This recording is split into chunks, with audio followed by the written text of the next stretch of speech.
Brooklyn-Miami, c'était chaud, c'était physique, c'était serré et les Nets ont encore peur. Les Clippers sont dans le dur, les Hawks aussi. Malheur aux vaincus dans l'affiche entre les deux équipes. Shai Gilgeous-Alexander se régale cette saison et face aux Mavericks, il a encore brillé. James Harden était lui face à Killian Hayes. Il y avait 9 matchs et un très bon Miles Turner pour débuter cette nouvelle semaine de NBA.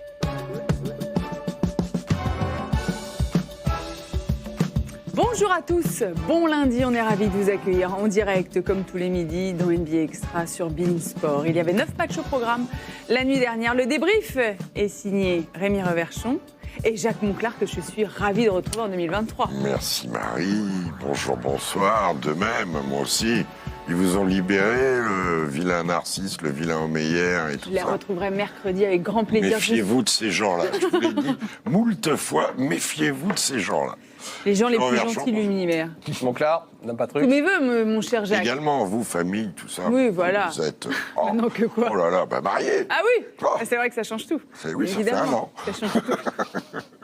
On va revenir, messieurs, si vous le voulez bien, pour commencer sur le choc à l'Est, une très jolie affiche entre une équipe qui cartonne en ce moment. Les Brooklyn Nets, deuxième de la conférence Est, étaient occupés aussi, à jouer face au Miami Heat. Ça occupe. Oui, ça occupe de jouer contre lui, là, Jimmy Butler et compagnie. Là. Le problème pour Miami, c'est qu'il y a un ovni en face. Cet ovni, c'est Kevin Durant, qui est quand même sur la Lune depuis le début de cette saison NBA, et il fait des merveilles. Bam Adebayo. Oh, il est courageux, Joe Harris, mais bon. Mais bon, il prend la faute et le poster. Non, mais il est courageux quand même, on va lui laisser ça. Bravo. Kyrie Irving est très très fort aussi, regardez le genre de shoot qu'il met. Les Nets sont devant de pas grand chose à la pause, mais l'image qui fait peur, c'est celle-ci. On est dans le troisième Je quart-temps. veux pas regarder.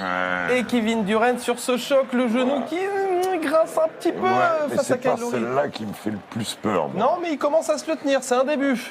On s'inquiète un peu. Il reste sur le parquet et quelques minutes plus tard, c'est là que on a vraiment peur. Aïe, Jimmy Butler qui tombe sur le même genou de Kevin Durant. Et là, par contre, l'image est pas belle. Kevin Durant se tient le genou. Alors, il est debout, ok, mais il sort. Bah oui. Il y aura IRM dans la journée, on en reparlera tout à l'heure parce qu'il y a un match à terminer pour l'instant. Et ce match, il est sympa. Regardez ce shoot de Tyler Hero qui est en feu en ce moment dans la saison, lui aussi. 97-96. Kyrie Irving qui doit prendre les choses en main. Et il sait faire en général. 98-97.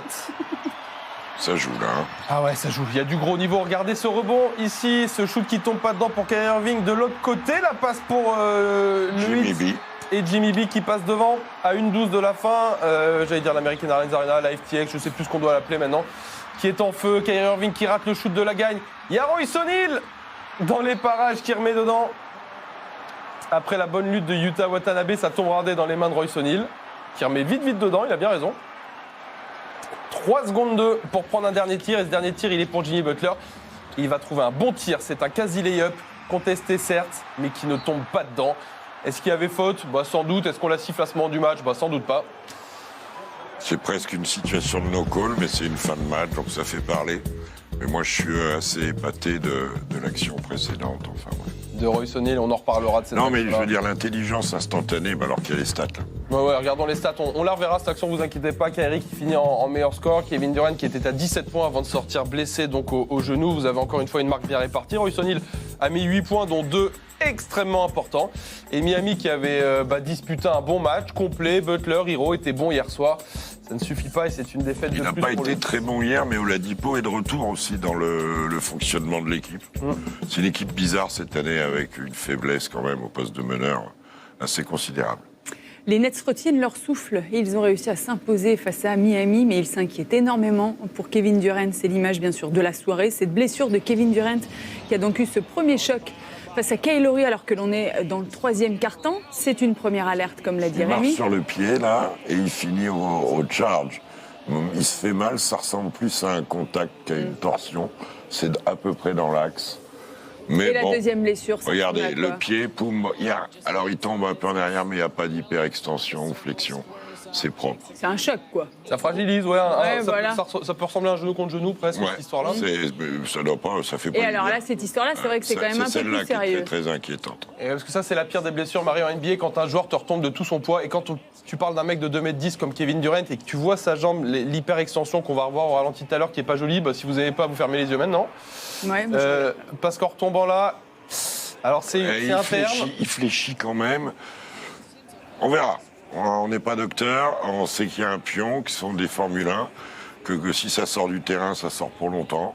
On va lui souhaiter vraiment le meilleur, parce que ce serait une cata pour lui, pour sa franchise et puis pour tout le paysage. Bah, bien sûr, hein, et il était énorme, Kevin Durant, et il a bien sûr participé à cette incroyable remontée des Brooklyn Nets. Il va passer une IRM aujourd'hui. On va écouter le coach de Brooklyn, Jack Vaughn, qui revient bien sûr sur la blessure de Kevin Durant, mais qui est content aussi que son équipe, malgré tout, ait réussi à s'imposer à l'extérieur. I did not inquire about the knee or anything. Don't want to speculate. I'm gonna knock on some wood and see what happens tomorrow. You never want to see him go down like that, and any player for that matter. And so, pretty hard collision. But you got to give our group credit for staying with it. I think we were down, 8 or 9 to finish the game and to stay together. Pretty impressive. Les Nets se sont bien accrochés, ont réussi donc à s'imposer sur le fil d'un petit point. Il y a eu la dernière action de Jimmy Butler, mais juste avant, il y a la jolie claquette de Royce O'Neal. Ouais, qui vous plaît, coach, apparemment? Alors, ce qui me plaît, c'est ce que fait Kyrie Irving. Souvent, on garde la balle et on shoot au dernier moment pour le buzzer beater. Là, avec l'intensité, le retour l'intensité qu'il donnait dans tout ce qu'il faisait, il a shooté très tôt. Il shoot à 5 secondes. Et ça donne cette espèce de méli-mélo et ça donne surtout le temps de jouer un rebond offensif. Oui, vous donnez à l'adversaire éventuellement la possibilité de remarquer, mais de toute façon, vous êtes derrière. Mais vous jouez un rebond offensif. Au lieu d'attendre et d'envoyer avec la lumière en l'air. Je trouve que c'est intéressant. Ce serait votre consigne, coach? Moi, j'ai toujours considéré que quand on peut... Alors oui, vous donnez, s'il y a un temps mort encore, vous donnez 2 secondes, 3 secondes à défendre. C'est un peu ce qui est arrivé là, d'ailleurs. Mais c'est pas un peu, c'est totalement ce qui est arrivé là. Mais oui, mais vous jouez le rebond offensif et l'intensité. Là, vous pouvez y aller à 4 au rebond offensif. Il n'y a rien qui vous empêche. De toute façon, vous avez perdu. Et si la balle est en l'air... ça sert à rien. Si elle est aux autres, vous avez perdu aussi. Donc vous êtes derrière et vous perdez, vous n'avez pas la balle, vous donnez toute l'intensité pour y aller. C'est aussi simple que ça. C'est ça qui change, c'est le fait d'être derrière, du coup. Parce que si vous êtes à égalité ou devant, évidemment, vous ne faites pas la même chose. Là, vous attendez le buzzer pour prendre le tir, c'est ça? Bien évidemment. Mais la phase de rebond est toujours une phase intéressante où il se passe quelque chose. Regardez en foot. Même quand il y a Bam Adebayo en face? Il y en a. Ouais, c'est pas un joueur unique en NBA, Marie. Il y en a d'autres. C'est TJ Warren ou n'importe qui passe par là. Kyrie Irving, l'autre jour, il est allé claquer une claquette d'œil monumentale. Ils sont tous dans le cercle, de toute façon. Les Nets qui ont donc réussi à s'imposer et qui poursuivent leur excellente série. Et c'est bien dommage que Kevin Durant soit blessé, même si on ne connaît pas encore la nature, parce que la note est excellente. C'est incroyable, leur début d'année, depuis le retour de Kyrie Irving, depuis que ces deux-là jouent ensemble, c'est une équipe qui fait figure de favori dans la conférence Est. Alors leur série, à proprement parler, s'est arrêtée à 12 victoires d'affilée, mais là 18 en 20, pardon, c'est surnaturel. Je ne sais pas s'il y a une équipe aujourd'hui qui fait une meilleure impression qu'à l'Est. Si tant est que Kevin Durant soit encore là, je ne suis pas sûr que Boston ou Milwaukee me fassent une meilleure impression que Brooklyn en ce moment. En ce moment, on est bien d'accord sur ces 20 derniers matchs. En tout cas, ils sont éblouissants. On peut saluer le travail de Kyrie Irving, Jacques, qui est essentiel dans ce dispositif, on le sait, mais il est extrêmement fort en ce moment. C'est un formidable basketteur. Totalement incontestable, un des tout meilleurs meneurs, même on peut dire, de l'histoire. Meneur, deuxième arrière, il peut tout faire, il peut marquer dans toutes les positions, maniement de balle, distance, il a tout. Il a tout. Moi, ce que j'aime dans ce qu'il fait, lui, en ce moment, et globalement tous les Nets, il faut rendre hommage à Jack Vaughn, à tout le staff et à toute la franchise en ce moment, et surtout aux joueurs, c'est que Kyrie Irving et Kevin Durant, qui sont quand même pas des diplômés de l'école du rire, ils ont l'air heureux. Voilà. Et je trouve ça merveilleux, et que des joueurs très très forts sont heureux. Durant, gentiment, il tourne entre 55 et 60% au tir. C'est le meilleur joueur périmètre moyen de toute la ligue sur tout le tour. Il a fait l'américaine à lui tout seul. Et quant à l'autre, C'est un basketteur génial. Après, ils ont géré quand même une sacrée crise, hein, parce qu'il y avait Chris Terrain, des joueurs absents, TJ Warren, Joe Harris, les Patty Mills, Seth Curry qui a été blessé, celui que vous aimez pas, celui qui a été blessé longtemps. Voilà, non, chapeau à ce Seth Curry qui a été très bon dans le quatrième quart-temps hier soir d'ailleurs. Ouais, comme souvent. Et non, moi j'espère juste. Arrêtez de dire que je l'aime pas parce que les gens vont vraiment le croire. Mais si, tout le monde le sait. Tout le monde le sait. Est-ce que les Nets vous font la même impression que Rémi? Ça fait un moment que je lui dis. Ça fait un moment que je lui dis. De quoi? On va partir là-bas en juin. On va aller à New York. Ça fait un moment, je lui dis, regarde bien là. Ah, très bien. Mais, bien sûr. Alors là, vraiment pour lui. Kevin Durant. Ouais, je sais pas. En voyant les images, je suis presque moins inquiet que quand je les ai découverts. Prochain match pour les Nets, ce sera face aux Celtics. On rappelle déjà que les Nets ont joué sans Kevin Durant, sans Kyrie Irving. Ils savent s'adapter. On va voir si la très bonne série.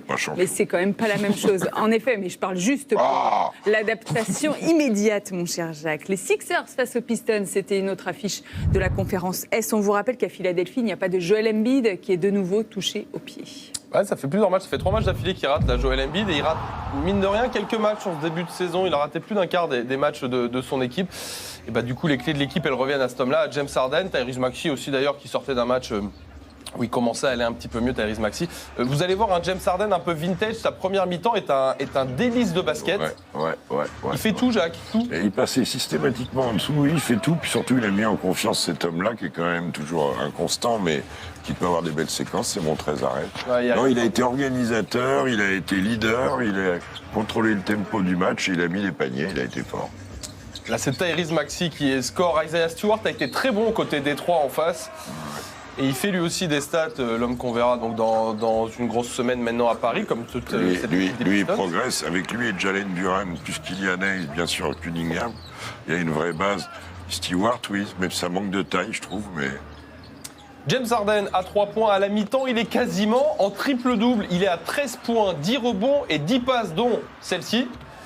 À la mi-temps, il a 9 passes exactement à la mi-temps. Ce qui va lui permettre en deuxième mi-temps de faire le triple-double le plus rapide de son histoire. Voilà. Qui va arriver, je crois, sur cette passe d'ess ici.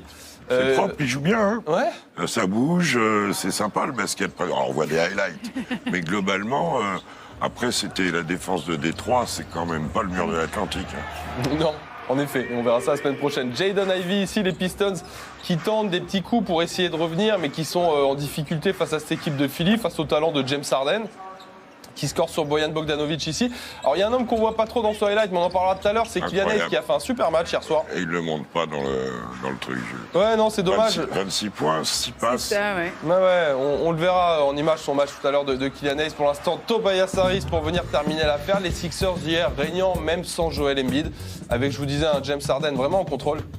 20, 11 et 11 pour lui. Le minivan, vous citez pas votre pote. Nyang, bien sûr, le minivan, 14 points pour lui hier soir. Paul Reed aussi qui fait de très bonnes choses, Paul Reed, quand il n'y a pas de Joel Embiid. Donc voilà, 16 points, même 12 rebonds pour lui. Meilleur marqueur du match, Kylian Hayes. C'est pas tous les jours que ça arrive, c'est dans une défaite. Ok.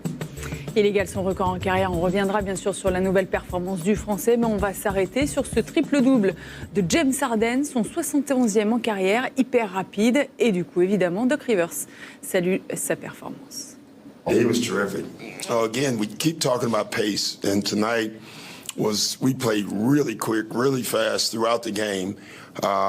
Kept the floor space, kept going downhill, kept making plays, advanced the ball. And the only way you can do that is with stops. Obviously, in the first half, we got those. 20, 11, 11. Voici ce triple-double signé donc James Harden en, on va dire, 2 quarts-temps et 1 minute quasiment. Il a mené la baraque, tenu la baraque des Sixers en l'absence de Joel Embiid. Oui, il contrôle l'équipe. Maxey est un électron libre, un accélérateur de particules. Dedans, Tobias Harris est en confiance quand il a plus de ballons et il en a plus sans Embiid. Et directement, il a mis Harrell en confiance. Donc cette équipe-là, Georges Niang, il sait où il est, c'est-à-dire à 3 points, envoyer les saucisses. Non, elle est structurée. Il est moins croqueur que Tobias Harris. C'est un joueur sympa à faire jouer aussi. Non, il s'est organisé. Ça a sa limite, mais il ramasse des matchs, les Sixers, dans une période où à l'Est, il y a un joli marché. Moi, j'en peux plus de cette multitude d'appuis. Ce sport ne mérite pas d'être bafoué comme ça. C'est un petit peu plus sifflé cette année. Un peu plus, on part de loin. Hein. On va pas. Oui, mais le temps qu'on s'adapte. Oui. Déjà, la volonté est là. La volonté est là, et tant mieux pour les Sixers qui donc ont réussi à gagner sans Joel Embiid. On en est à 7 victoires et 4 défaites sans Joel Embiid. On se disait d'ailleurs ce matin qu'il a assez peu joué finalement, Joel Embiid. Ouais, ce que je disais tout à l'heure, il a manqué un peu plus du quart des matchs de son équipe cette saison. Ce qui pourra être inquiétant peut-être à terme, j'en sais rien. Aujourd'hui, les Sixers s'en sortent bien sans lui. 7 victoires, 4 défaites, c'est pas mal. L'équipe fonctionne bien, tourne bien. C'est dans le top 5 à l'Est, là, ce fameux top 5, les 3 dont on parlait tout à l'heure, plus Cleveland et eux. Les Sixers marchent bien. Maintenant, c'est sûr qu'à un moment ou à un autre, ils auront besoin d'un Embiid plus souvent présent que 3 matchs sur 4 pour espérer. Je crois qu'il s'est tiré dessus un peu à un moment où il n'était pas obligatoirement en super forme. Parce que l'équipe avait besoin de ça, quand il y avait les absents, et il paye un peu la note. On verra, faut voir, mais on attendra un peu s'il se recharge ou si c'est plus récurrent. Kylian Hayes a donc égalé son record en carrière. Le Français, on l'a vu depuis plusieurs semaines maintenant, enchaîne les bonnes performances au scoring. Ouais, 26 points pour lui cette nuit. Il l'avait déjà fait une fois, mais c'était en toute fin de saison dernière, au mois d'avril, là, dans cette période où les matchs ne veulent plus rien dire, là, vous savez, quand les équipes ont complètement abandonné. Là, c'est son premier vrai match au scoring en cours de saison, quand ça compte.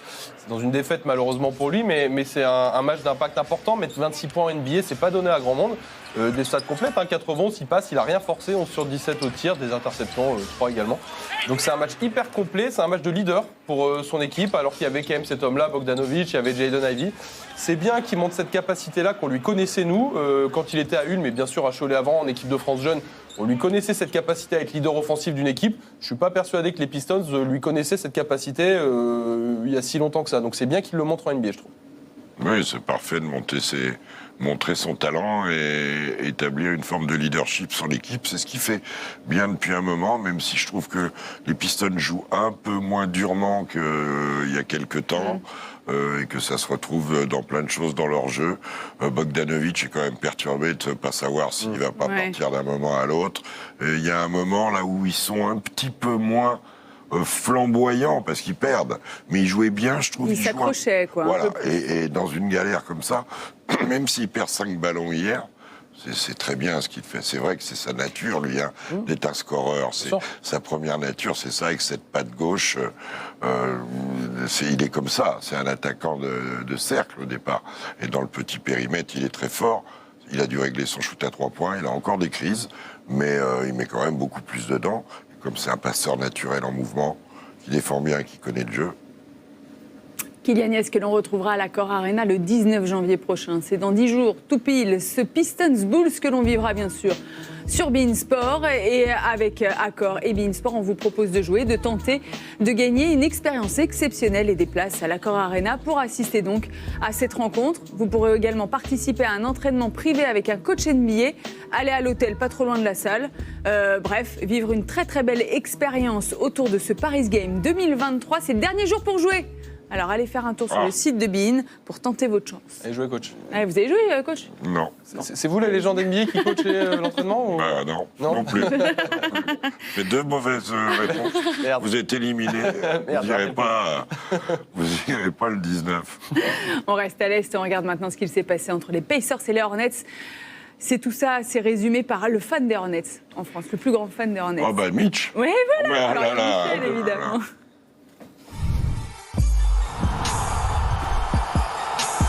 Les Pacers sont en grande forme depuis quelques temps et face aux Hornets, on a beaucoup vu le duo Tyrese Haliburton-Miles Turner. 13 passes pour le meneur, 29 points pour le pivot. Pourtant, les Hornets sont devant une bonne partie de la rencontre avec une marque bien répartie. Les Pacers vont devoir s'employer en deuxième mi-temps pour revenir et pour passer devant dans le Money Time. C'est toujours signé Miles Turner qui, en plus de ses 29 points, ajoute 9 rebonds et 4 contres.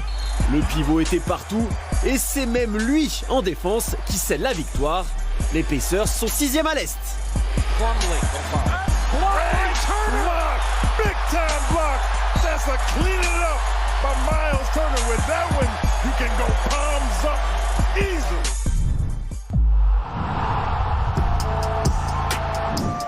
Portland et Toronto, 2 équipes qui tous, en ce moment, les leaders offensifs ont tenu leur rang avec un Siakam à 27 points, un Damian Lillard à 34. Mais le meneur perd 7 ballons Les Blazers, 22 au total. Et s'ils sont encore dans le match dans le dernier quart, Toronto va maîtriser tout ça pour retrouver la victoire après 3 défaites de suite. Elle fait du bien cette victoire aux Raptors qui alternent le moins bon et le un petit peu mieux. Ouais, Même, il coupe une série de 3 défaites, ça fait toujours du bien. Ça fait toujours du bien, en effet. Il y en a qui aimeraient bien couper une série de défaites également. Ce sont les Suns et les Clippers que l'on va évoquer dans quelques instants, juste après la pub. Kawhi Leonard, non, ne rit pas. Vraiment, là. Surprise. Voilà, Non, sans mais là, vous surprise. vous trompez, il rit. Mort de rire. Pas sûr, hein, pas mort de rire. Tyronn Lue non plus. On va voir également que les Suns de Phoenix, c'est pas non plus la franche rigolade en ce début d'année 2023. Tout de suite.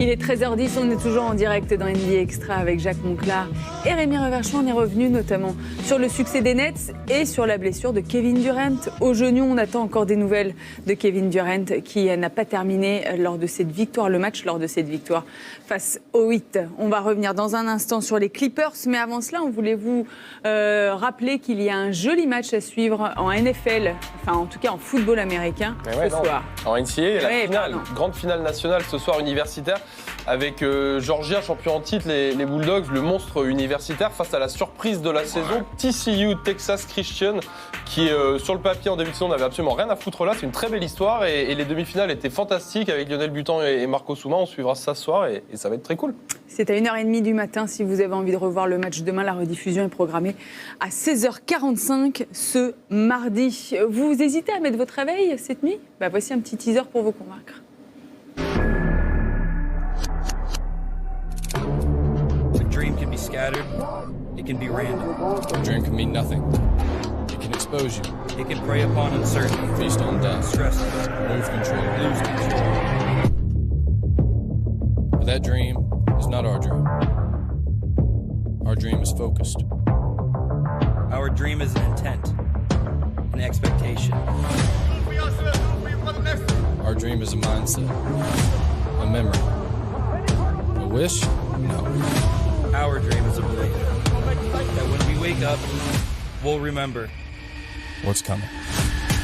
And Georgia is going to survive. Intercepted by D. A dream can be forgotten in an instant. 1 second remaining.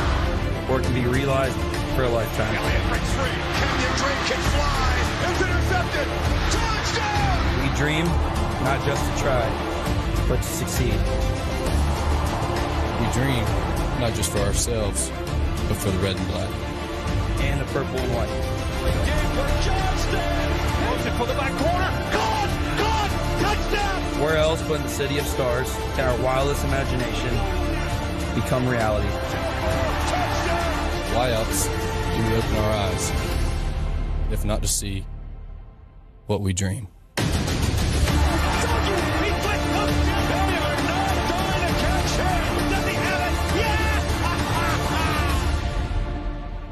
One more sleep. One more dream. Il y a encore une nuit sans sommeil, donc si vous voulez suivre cette finale NCAA entre TCU et Georgia Tech, 1h30 du matin sur beIN Sport. On revient à la NBA et à ce match entre deux équipes qui ne sont pas très en forme en ce moment. Les Clippers étaient opposés aux Hawks, toujours pas de Paul George à Los Angeles. Non, pas de Paul George, t'as raison Marie, qui a une douleur à la cuisse hier soir. Et donc encore une fois, on n'a pas le duo pour affronter cet homme-là pour un dimanche soir à Los Angeles, dans cette Crypto.com Arena. Les Clippers où Kawhi Leonard va faire un match qu'on attend de lui depuis longtemps, c'est-à-dire du temps de jeu long et de l'impact physique et au scoring. Il est bon Kawhi Leonard sur ce match. Oui, il reste toujours un petit peu plus lourd dans sa course, mais au moins il retrouve le chemin du cercle, il provoque des fautes, il est efficace. Voilà, et ça permet aux Clippers d'être devant en début de match, mais regardez, l'écart va se faire dans l'autre sens. Avec le petit Johnson, qui est grand d'ailleurs pour les Hawks ici de l'autre côté, qui leur permet de faire un petit break, Trae Young. L'écart se fait, attention, les Clippers se retrouvent assez largement derrière alors qu'on s'approche de la mi-temps. Et regardez cette séquence, le alley-oop est sympa, mais quand vous faites n'importe quoi sur leur mise en jeu, eh ben vous prenez 4 points d'un coup, les gars. Passivité, donc communication, L'absence de Reggie Jackson qui a été mise en exergue par le public, bref. Les Clippers sont donc dans une belle galère. DeAndre Hunter ici qui redonne 10 points d'avance aux Hawks, plus le lancer franc à suivre derrière. Mais ils vont faire un run, les Clippers, dans ce troisième quart-temps. Et ça va les ramener. Voici déjà Terrence Mann qui met dedans.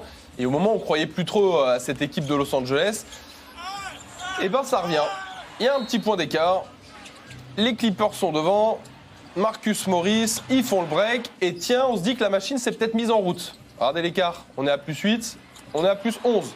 Bon, là on se dit que les Hawks, ça va être compliqué cette histoire.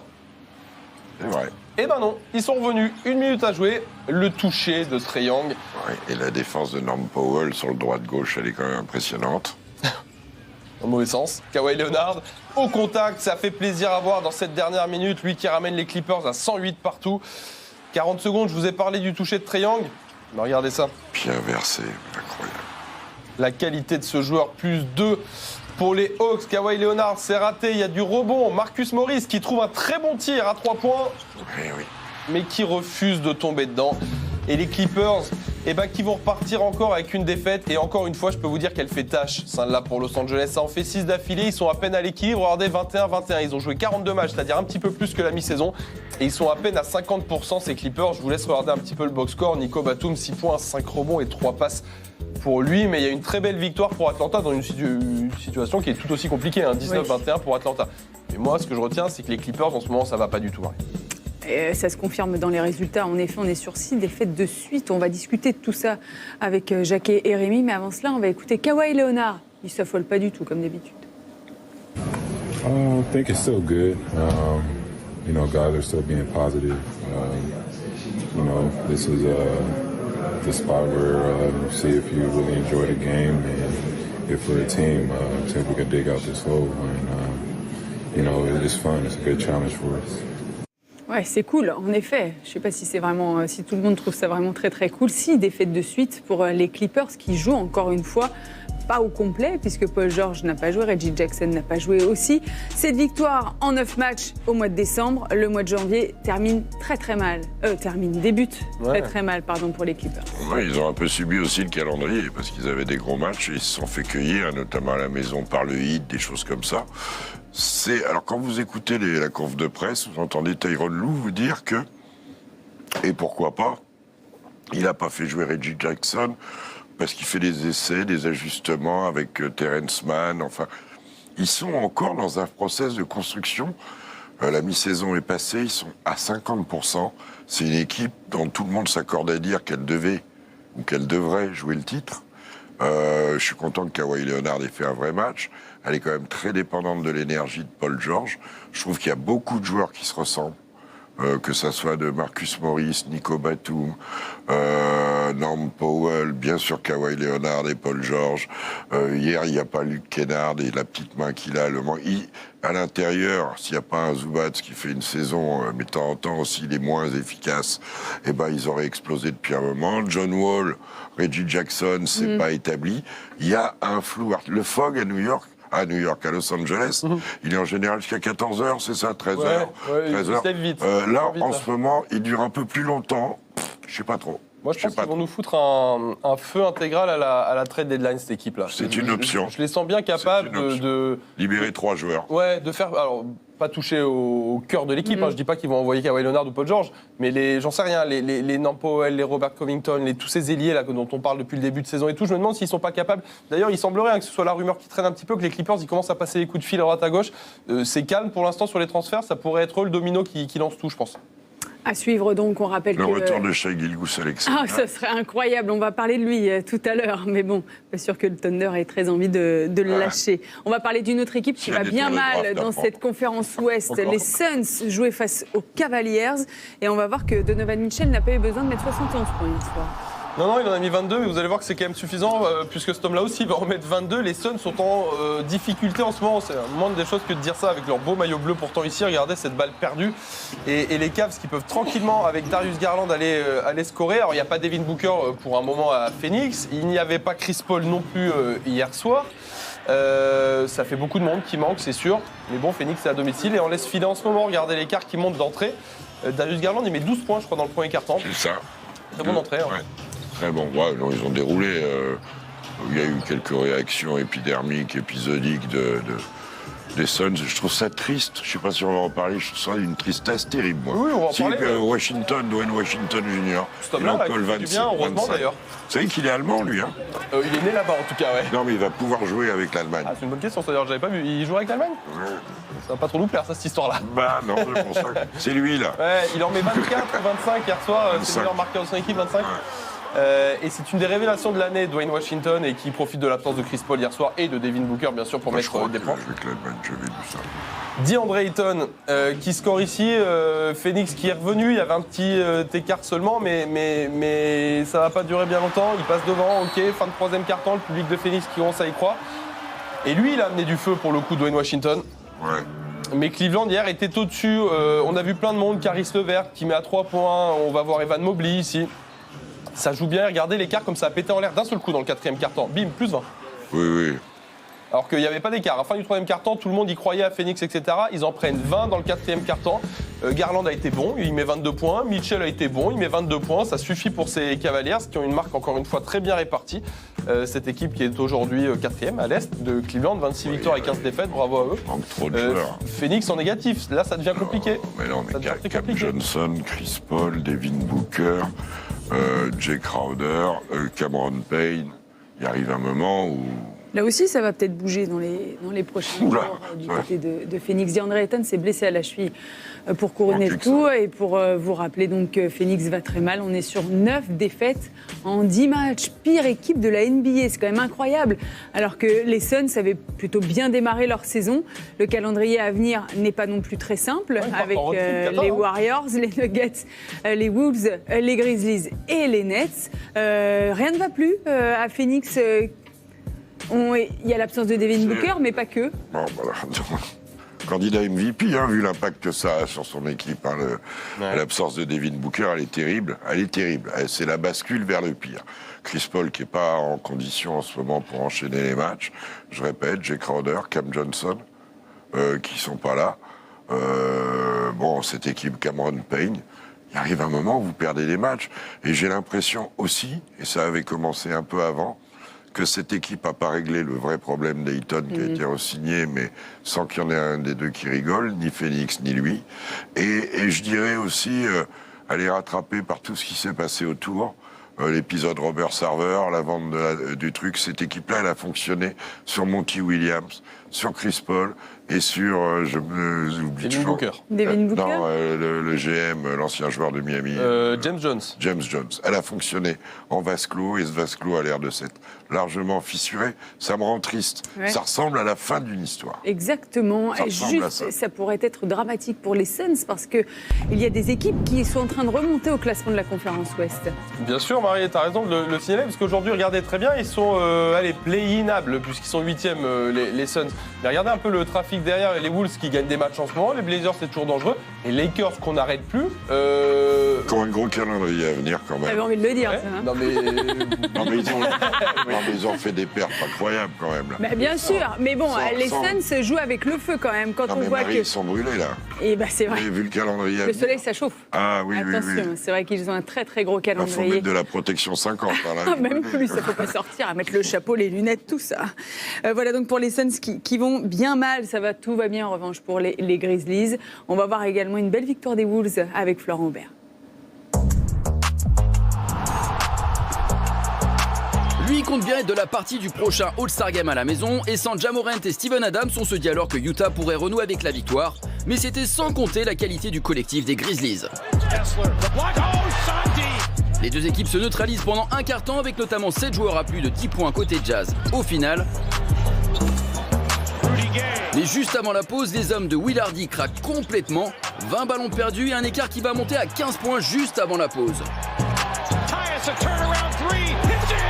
Le collectif du Tennessee régale et ça va énerver un certain Jordan Clarkson qui nous lâche la patate de la soirée.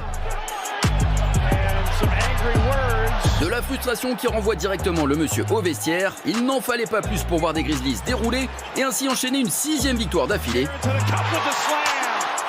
Memphis est premier ex-aequo à l'Ouest.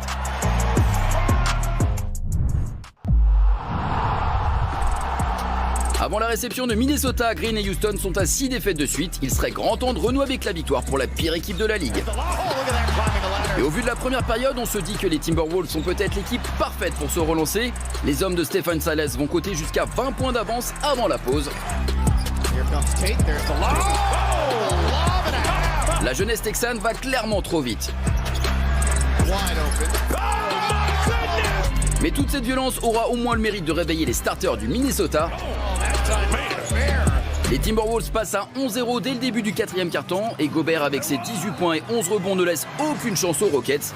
Minnesota enchaîne une 4e victoire de suite et ils sont 9e à l'Est. Et on rappelle que lors du match précédent face aux Clippers, Rudy Gobert avait signé 25 points et 21 rebonds. On aura l'occasion de parler de la bonne forme du Français prochainement. Il nous reste un match à évoquer. Il est déjà 13h24. Il faut donc que l'on enchaîne rapidement sur la rencontre entre les Mavs et le Thunder, sans Luka Doncic, mais avec Shai Gilgeous-Alexander. Luka Doncic qui rate pas beaucoup de matchs cette année, ça mérite d'être souligné. La cheville couinait un petit peu hier soir, donc on l'a laissé au repos à Dallas. Et ça équilibre forcément un petit peu le débat, surtout quand vous êtes à Oklahoma City. Alors Spencer Dinwiddie met dedans, Tim Hardaway sur le drive, Dallas bien suivi par Christian Wood et qui est devant en début de match. Mais vous allez voir que le centre de formation d'OKC va se mettre en route aussi en cours de match. Ouais. Avec des mecs qu'on découvre si vous n'êtes pas tous les jours devant les matchs d'OKC. Je pourrais vous pardonner. Je vous présente Lindy Waters par exemple ici, qui met dedans. Pas mal aussi, Richards. Ouais, il y a plein de monde qui est bon. Et ça fait un moment qu'Isaiah Joe est plutôt pas mal. Le petit Jalen Williams fait des trucs aussi. Bref, vous avez vu, OKC est revenu à hauteur de Dallas. Reggie Bullock à 3 points. On est toujours avant la mi-temps. Lou Dort, le chef. C'est devenu un totem là-bas. Hein. Ouais, avec SGA, lui, c'est un peu un électron libre, un basket à part, voilà. Ça, c'est Kenrich Williams à l'intérieur. Voilà. Pardon, c'est celui-là, pas Richard. Vous pensiez ? Ouais, il est efficace quand même. Ouais, bien sûr qu'il fait des trucs Kenrich Williams. Puis dans le 3e quart-temps, le patron, c'est quand même Shai Gilgeous-Alexander qui fait une saison absolument délirante et qui réussit à mettre des paniers mais dans toutes les situations, c'est un délire. Regardez l'écart qui se construit d'un seul coup. Il y avait 15 points d'écart, ça revient un petit peu. Tim Hardaway à 3 points. Parce que dans l'imbroglio du classement de la conférence Ouest, Oklahoma, ils sont à un match et demi des Lakers, hein, ils sont dans le groove aussi. Hein. C'est ce qu'on disait, ils font une saison très digne, le Thunder, très digne. Magnifique saison. Christian Wood qui a les tickets tire en l'absence de Luka Doncic qui tente de ramener un petit peu son équipe. Et regardez, ça pète en l'air l'écart qui est là, 14 points, puis 16 sur ce shoot de Shai Gilgeous-Alexander. OKC était tout simplement plus fort que cette équipe de Dallas sans Luka Doncic hier soir. 33 points pour SGA, encore une fois, qui enchaîne les matchs à plus de 30 points cette saison, l'un des meilleurs scoreurs de NBA. Lou Dort, Kenrich Williams, Josh Giddey, Jalen Williams, Lindy Waters, tout le monde a été bon hier soir. Il n'y a toujours pas Ousmane Dieng dans cette équipe-là. Et ça fait une belle victoire de plus pour OKC. Avec la moitié des points dans la peinture, c'est-à-dire qu'au-delà de ça, il y a le 3 points, mais eux, c'est pas obligatoirement l'utilisation première. Et le jeu intermédiaire, c'est intéressant de voir une équipe moitié des points quasiment dans la peinture, le centre de formation, comme on les appelle. Ouais, ça se passe bien. Mais ils sont magnifiques. Ils sont magnifiques et on salue bien sûr les performances de Shai Gilgeous-Alexander, qui est le 4e meilleur marqueur de la NBA. Le MVP, messieurs de la soirée ? Vous venez de donner son nom. Moi, je lui donne, moi, je lui donne direct. Moi, j'ai voté ce matin, mais j'ai perdu. Donc, James Harden, ils ont donné peut-être. Non, moi, j'avais voté James Harden. Ouais. Évidemment. Ouais. Mais ça se discutait avec James Harden. Mais il y a eu discussion. Il y a eu vote, discussion, résultat, Shai Gilgeous-Alexander. C'est aussi pour OKC, pour tout ça, pour tout ce qui est fait là-bas. Quelle vaillance. Même pourcentage de réussite que Kylian Hayes, d'ailleurs, 11 sur 17 pour Shai Gilgeous-Alexander hier soir. On enchaîne avec le top 5. Don't be entitled, the world doesn't care if you think you deserve it. Don't fall in love with someone until you know what's beneath the surface. Protect the space, people are energy vampires. Once you get burnt, don't put your hand back in the damn fire. Fuck the potential, you should assume they're not gonna change. You know it's okay to cut people off, don't be afraid. Let me put you on game. Don't listen to people who lose, or you'll do the same. Stop talking to people who don't give a fuck what you're saying. Stop spending your money on weed, go hop on a plane. Stop pointing the finger and start taking some of the blame. Let me put you on game. Pay all your taxes, you know the government's really a game. If you gotta pick one, go for the money, don't go for the fame. Call up your mom, tell her you love her before it's too late. Call up your dad, tell him you love him before it's too late. Become who you want, don't be a slave to the person you were. Think for yourself, don't be a sheep and get lost in the herd. Believe what you see, you gotta be dumb to believe what you heard. Don't double back on your words, let me put you on game. Don't listen to people who lose or you'll do the same. Stop talking to people who don't give a fuck what you're saying. Stop spending your money on weed, go hop on a plane. Je vois bien ce que tu veux dire. Voilà pour Top 5, le programme des affiches que l'on va pouvoir suivre dès ce soir à 20h sur beIN Sport avec ce choc entre l'Asvel et les Mets de Boulogne, les Mets 92, Victor Wembanyama face à Nando De Colo, c'est dès 19h45 sur beIN Sport 3 avec David Benarous et Fred Weiss. Les Pelicans face aux Wizards et les Lakers face aux Nuggets, commentés cette nuit par Tony Masson et Chris Singleton. Ce sera rediffusé demain à 11h. Merci Jacques Monclar. Merci à vous. Merci Rémi Revers. Merci Marie. Merci à tous d'avoir été avec nous. Rendez-vous demain 12h45 pour la suite de cette belle saison et de cette belle histoire NBA. Bonne journée à tous. À demain. Salut. Don't listen to people who lose or you'll do the same. Stop talking to people who don't give a fuck what you're saying. Stop spending your money on weed, go hop on a plane. Stop pointing the finger and start taking some of the blame. Let me put you on game. Control your emotions, most of the time it's really not worth it. Don't be ashamed and beat yourself up for not being perfect. Don't be entitled, the world doesn't care if you think you deserve it.